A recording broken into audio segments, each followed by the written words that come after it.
Mukunda Silks grand opening on 23rd November at Dilshuk Nagar. 1400 rupees sarees, 111 rupees fancy pattu sarees, మీ సొంతం.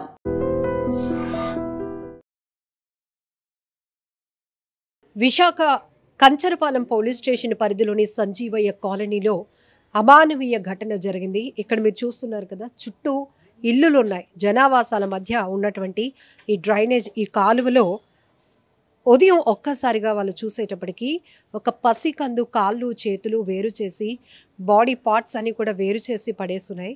తల లేకుండా ఉంది. ఇది చూసి ఫస్ట్ వాళ్ళేమో బొమ్మ ఏదో అనుకున్నారు.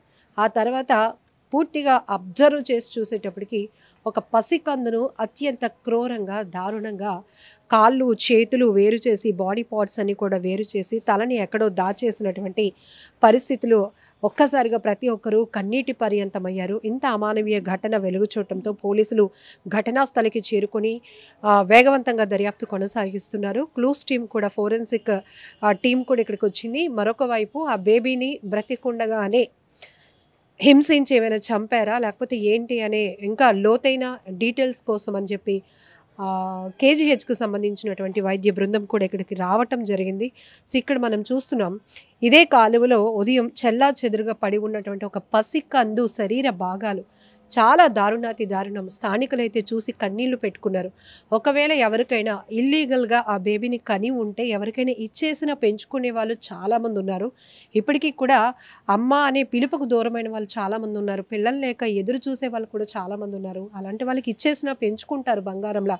కానీ ఇంత సైకోయిజం ఏంటి, ఇంత శాడిజంగా ఒక పసికందుని పట్టుకొని అంత దారుణంగా మాయ కూడా ఇక్కడ కనపడింది. అంటే ఎవరు డెలివరీ అయిన వెంటనే ఇట్లాంటి పరిస్థితి తెగబడ్డారు అనేది అయితే చాలా క్లారిటీగా అర్థమవుతోంది. అయితే ఈ మెట్లు చూస్తున్నారు కదా, ఉదయం పైనుంచి ఇంకా చాలా హౌసెస్ ఉన్నాయి. ఇలానే స్కూల్కి కానీ ఆఫీసులకి వెళ్ళాలన్నా ఉదయం దిగుతారు. మార్నింగ్ 7:30 ఆ టైంలో ఒక చిన్న పాప తాత నాకు బొమ్మ కావాలి తాత అని ఈ కాలువ వైపు చూపించింది. కాలువలో పడిన బొమ్మ మనకెందుకమ్మా అని చెప్పి ఆయన ఇలా వంగి చూసేటప్పటికి అవి ప్లాస్టిక్ బొమ్మ కాళ్ళు కాదు, ప్రాణంతో ఉన్నటువంటి ఒక పసికందుని ఎవరో అత్యంత క్రూరంగా చంపేసి కాళ్ళకి కాళ్ళు, చేతులకు చేతులు కోసేసి కట్ చేసి పడేసి, శరీర భాగాలు, బాడీ పార్ట్ అయితే రివర్స్లో ఉంది. సో జెండర్ కూడా ఏంటి అనేది కూడా ఇంకా పోలీసులు ఇన్వెస్టిగేషన్లో తేలాల్సి ఉంది. బట్ ఇప్పటికీ కూడా ఆ పసికంది యొక్క తల భాగం ఎక్కడ ఉంది అనే కోణంలో కూడా అధికారులు, పోలీసులు అందరూ కూడా వెతుకులాట మొదలుపెట్టారు. ఇమీడియట్గా శానిటరీ సిబ్బందిని కూడా పిలిపించారు. ఎందుకంటే ఈ ఫ్లోటింగ్, ఈ కాలం ఏదైతే ఉందో పైనుంచి వచ్చే వేస్ట్ డ్రైనేజ్ అంతా పోతుంది. ఒకవేళ పైన ఎక్కడైనా పడేసి ఉన్నారా, ఆ వాటర్ ఫ్లోటింగ్కి ఇవి ఇక్కడికి వచ్చి పడ్డాయా లేకపోతే ఇక్కడే పడేసి ఉంచారా ఏంటి, మరి అలా అయితే తల భాగం ఏది? ఇంకొంచెం పైకి వెళ్తే అక్కడ బ్లడ్ అవి కూడా చూడటం, గుర్తించడం కూడా జరిగింది. అయితే మరో కోణంలో ఇక్కడ చూస్తే కనుక ఫోరెన్సిక్ వాళ్ళు కావచ్చు లేకపోతే క్లూస్ టీమ్ అంతా కూడా ఇక్కడికి చేరుకుని అసలు ఇక్కడ ఎలాంటి ఆధారాలు ఉన్నాయి ఐడెంటిఫికేషన్లో భాగంగా కొన్ని అయితే గుర్తించడం జరిగింది. మరోవైపు ఇక్కడ ఒక వాల్ పైన ఒక లెటర్ ఏదైతే ఉందో ఈ లైన్ చూడొచ్చు మనం, SC ఐ మిస్ యూ బంగారం, తర్వాత కలుద్దామని చెప్పి.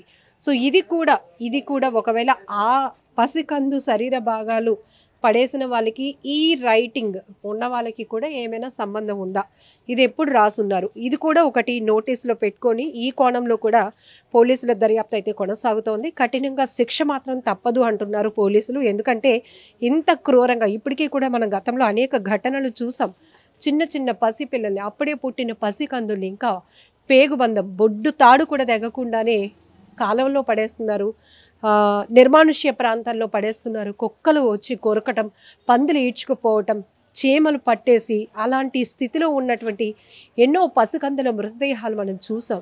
కానీ ఇది మరీ దారుణమైన ఘటన. ఒక్కసారిగా అంటే ప్రతి ఒక్కరూ తీవ్రంగా కలవరపాటుకు, కలచివేతకు గురి చేసినటువంటి అమానవీయ ఘటన అని ఇది చెప్పాలి. ఎందుకంటే పిల్లల్ని చూస్తే వాళ్ళు మురిసిపోవాలనిపిస్తుంది, ఎత్తుకోవాలి, ఆడుకోవాలి అనిపిస్తుంది.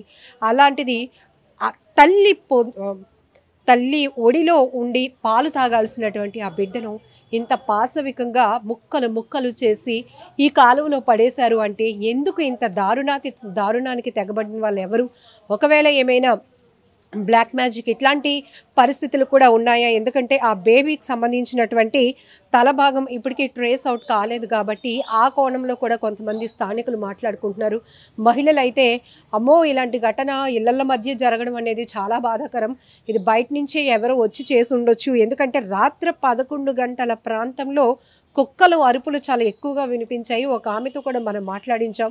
కుక్కలు తెలియలేని వ్యక్తులు వచ్చినప్పుడు మాత్రం చాలా గట్టిగా అరుస్తాయి మేడం. ఆ టైంలో బయటకు వచ్చి చూసాం ఏంటి కుక్కలు ఇలా అరుస్తున్నాయని. బట్ ఆ టైంలో ఎవరూ లేరు. బట్ ఉదయం 7 గంటల ప్రాంతంలో ఆ మనవరాల్ని తీసుకొని స్కూల్కి వెళ్తున్నటువంటి క్రమంలోనే ఆ పాప కాలువలోనికి చూసి అది బొమ్మ కాలు అందుకుంది. కానీ అది ఒక పసికందు కాళ్ళు చేతులు విడి భాగాలుగా చేసేసి ఇందులో పడేశారు అన్న విషయం వచ్చిన తర్వాత ఒక్కసారిగా ప్రతి ఒక్కరూ షాక్కు గురైనటువంటి పరిస్థితి. మరొక వైపు వివాహేతర సంబంధాలు ఇల్లీగల్గా ప్రెగ్నెన్సీ అవ్వడం, ఆ తర్వాత ఆ బాధ్యత ఆ కడుపులో ఉన్న బిడ్డని తెంచేసుకోవాలి అనే కారణం కావచ్చు, ఎవరికి తెలియకూడదు అనే కారణంతో కావచ్చు, బయటన పడేసి ఇట్లాంటివి కూడా చాలా జరుగుతున్నాయి.